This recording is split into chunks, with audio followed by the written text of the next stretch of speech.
Hello दोस्तों, welcome back to our YouTube channel. आज हम लोग क्लास 9 के फर्स्ट चैप्टर संख्या पद्धति के बारे में पढ़ेंगे और प्रश्नावली 1.1 हल करने से पहले सबसे पहले इसका बेसिक देखेंगे, क्योंकि बेसिक का पता होना बहुत ही ज़रूरी है। तो ये चैप्टर है संख्या पद्धति के बारे में, यानी इसमें हमें संख्या के बारे में पता होनी चाहिए कि कितने प्रकार के संख्या होते हैं और किस तरह के संख्या होते हैं। तो आइए सबसे पहले मैं यहाँ पर लिख के रखा हूँ, जैसे आप प्राकृतिक संख्या किसे कहते हैं, पूर्ण संख्याएं क्या होती हैं, पूर्णांक क्या होते हैं, परिमेय संख्या क्या होते हैं, अपरिमेय संख्या क्या होते हैं। तो इन चीज़ों के बारे में हमें मालूम होनी चाहिए, तो ही हम 1.1 एक्सरसाइज को कंप्लीट कर पाएंगे। तो चलिए आगे बढ़ते हैं। प्राकृतिक संख्याएँ क्या होती हैं? तो प्राकृतिक संख्याएँ वही संख्या होती हैं जो एक से स्टार्ट हों, जैसे 1, 2, 3, 4, 5, इसी प्रकार से 6, 7, 8, 9, 10, 11, 12, 13 आगे बढ़ते जाएंगे। यानी जो संख्याएं एक से स्टार्ट हों और अनंत तक जाए, उसी संख्या को हम लोग प्राकृतिक संख्या कहते हैं। और पूर्ण संख्या क्या होती हैं? पूर्ण संख्याएं जो 0 से स्टार्ट हों, यानी 0, 1, 2, 3, 4, 5, 6, 7, 8, 9, 10, 11, 12, 13 इसी तरीके से आगे बढ़ते जाएं। यानी जो संख्याएं 0 से स्टार्ट हों और अनंत तक जाएं, उसी संख्या को हम लोग पूर्ण संख्याएं कहते हैं। तो उसके बाद में हम लोग पढ़ते हैं पूर्ण संख्याएं। पूर्ण संख्या क्या होती हैं? पूर्णांक संख्याएं जो जिसमें धनात्मक और ऋणात्मक दोनों पाए जाएं। जैसे मानिए कि यहाँ से 0, 1, 2, 3, 4, 5 इसी प्रकार से 6, 7, 8 आगे बढ़ते जाएं। उसी प्रकार से इधर -1, -2, -3, -4, -5, -6 आगे बढ़ते जाएं। कहने का ये मतलब होता है कि पूर्णांक में ऋणात्मक और धनात्मक, जो प्लस में रहता है उसको धनात्मक कहते हैं, जो माइनस में रहता है उसको ऋणात्मक कहते हैं। तो जो संख्याएं धनात्मक और ऋणात्मक दोनों संख्याओं को हम लोग पूर्णांक कहते हैं, यानी धनात्मक और ऋणात्मक दोनों संख्याओं को क्या कहते हैं? पूर्णांक कहते हैं। तो चलिए आगे बढ़ते हैं। अब परिमेय संख्या किससे कहते हैं? परिमेय संख्याएं होती हैं जैसे जिसको हम लोग P/Q के रूप में लिख पाएँ, यानी जैसे बटे के रूप में, जैसे 1/2, 3/5, 6/7, 8/9 कुछ भी हो सकता है, 10/5, 11/16। अब जो भी संख्या P/Q के रूप में लिखा जाता है, उसी संख्या को हम लोग परिमेय कहते हैं। उसके बाद में 5 को भी परिमेय संख्या आप कह सकते हैं। क्यों? 5 के नीचे कुछ भी नहीं है तो 1 है, तो अगर 5 को 1 से भाग दीजिएगा तो भी 5 ही आएगा। उसके बाद में 10 को भी आप परिमेय संख्या कह सकते हैं। क्यों? इसको भी अगर आप एक नीचे में बटे में अगर 1 दीजिएगा और भाग लगाइएगा 1 से, तो भी 10 ही आएगा। तो परिमेय संख्या वह होती हैं जिसे हम P/Q के रूप में लिख पाएँ, उसी संख्या हम लोग परिमेय संख्या कहते हैं। अपरिमेय का उदाहरण क्या हो जाएगा? अपरिमेय संख्या होती हैं जिसे हम लोग P/Q के रूप में नहीं लिख पाएँ। जैसे कि ये हो गया, एक एग्जांपल ले लीजिए, जैसे √2, उसके बाद में √5, उसके बाद में √7, √11, है ना। ये सभी को हम लोग जो है P/Q के रूप में नहीं लिख सकते हैं, इसीलिए ये अपरिमेय कहलाएंगे। तो ये रहा आज का बेसिक व प्रश्नावली 1.1 का। तो इसे आप अच्छी तरह समझ लीजिए ताकि आपको प्रश्नावली 1.1 हल करने में कोई प्रॉब्लम ना हो। फिर इसे एक बार रिवाइजिंग कर लीजिए। प्राकृतिक संख्या उसे कहते हैं जो 1 से स्टार्ट हो और अनंत जाए, उसी को हम लोग प्राकृतिक संख्या कहते हैं। पूर्ण संख्या कहते हैं जो 0 से स्टार्ट हो और 1, 2, 3, 4, 5, 6 इसी तरह से अनंत तक जाएँ, उसी को हम लोग पूर्ण संख्या भी कहते हैं। पूर्णांक में ऋणात्मक संख्याएं और धनात्मक संख्याएं दोनों होती हैं। और परिमेय संख्या जिसे हम लोग P/Q के रूप में लिख पाएँ, उसे परिमेय संख्या कहते हैं।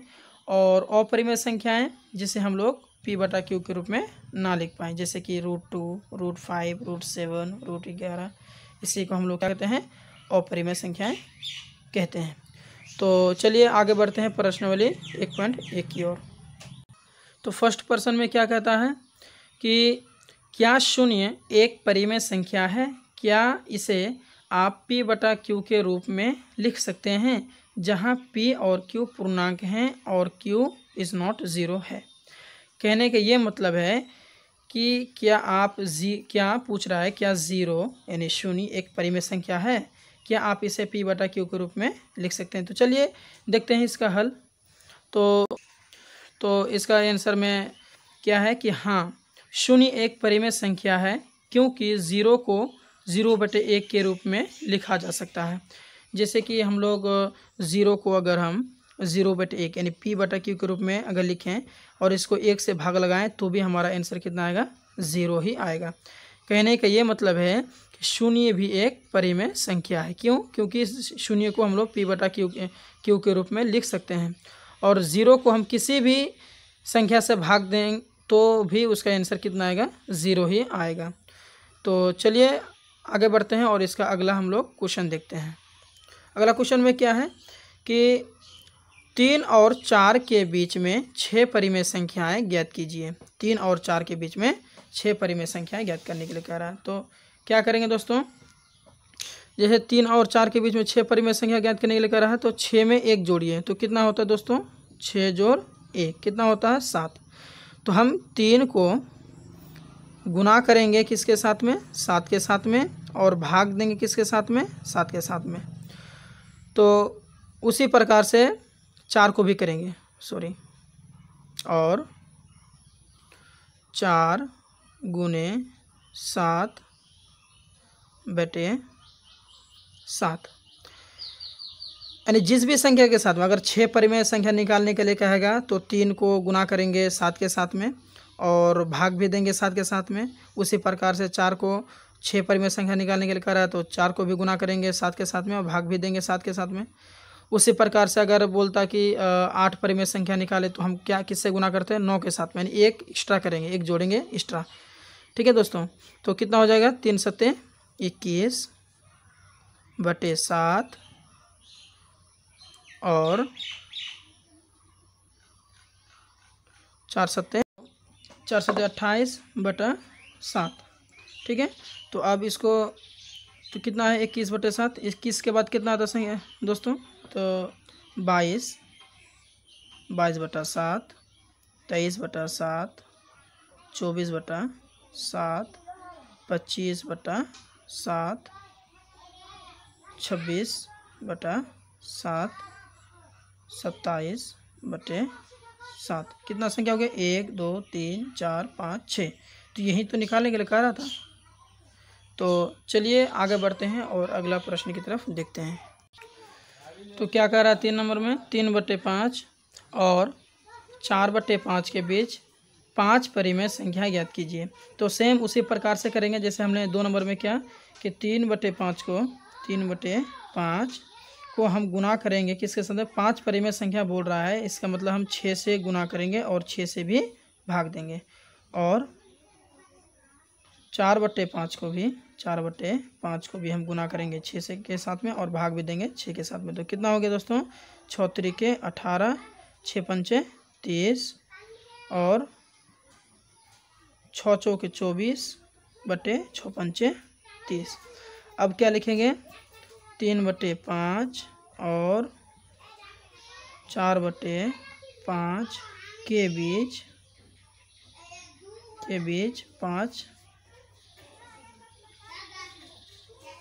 5 परिमेय संख्याएं।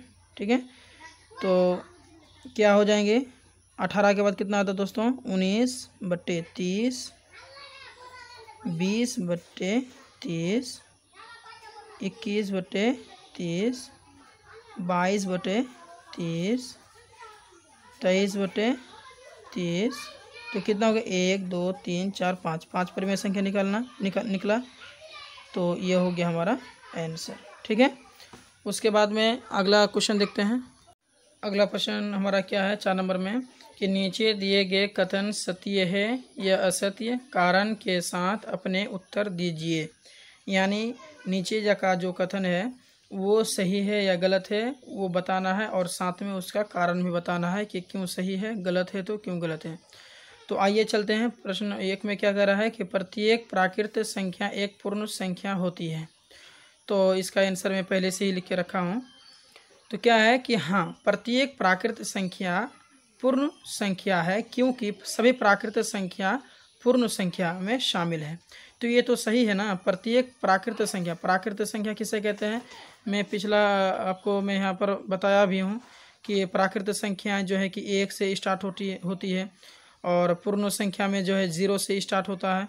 तो जो भी प्राकृत संख्या है वो सारा का सारा जो है कि आपका पूर्ण संख्या में क्या है, शामिल है। तो जितने भी प्राकृत जितने भी संख्या हैं वो सारा का सारा किस में शामिल है? पूर्ण संख्या में शामिल है। तो ये तो सही है कथन। दूसरा में क्या है कि प्रत्येक पूर्णांक एक पूर्ण संख्या होती है। प्रत्येक पूर्णांक, तो ये तो गलत है। प्रत्येक पूर्णांक में पूर्ण संख्या नहीं आती है, क्योंकि पूर्णांक में जो है ऋणात्मक संख्या भी आती है और धनात्मक संख्या भी आती है, जबकि पूर्ण संख्या में आपका धनात्मक संख्याएं सिर्फ आती हैं। तो इसका आंसर तो बिल्कुल ये तो गलत है। तो वही चीज़ है कि नहीं, प्रत्येक पूर्णांक पूर्ण संख्या नहीं होता, क्योंकि -1 एक पूर्णांक है परंतु यह पूर्ण संख्या नहीं। ठीक है। उसी प्रकार से 3 नंबर में कह रहा है कि प्रत्येक परिमेय संख्या एक पूर्ण संख्या है। ये भी गलत है। क्यों? क्योंकि प्रत्येक परिमेय संख्या पूर्ण संख्या नहीं होती, क्योंकि 1/2 एक परिमेय संख्या है, क्योंकि 1/2 क्या है? परिमेय संख्या, लेकिन ये पूर्ण संख्या नहीं है। 1/2 परिमेय के रूप में तो है, p/q के रूप में तो है, लेकिन ये क्या है? पूर्ण संख्याएं नहीं है, इसीलिए ये जो है गलत होगा। तो हमारा वीडियो आपको कैसा लगा हो कमेंट बॉक्स में ज़रूर बताएं, और अगर आप हमारे चैनल में नए हैं तो हमारे चैनल को लाइक करें, सब्सक्राइब करें और अपने दोस्तों में शेयर करें। Thank you.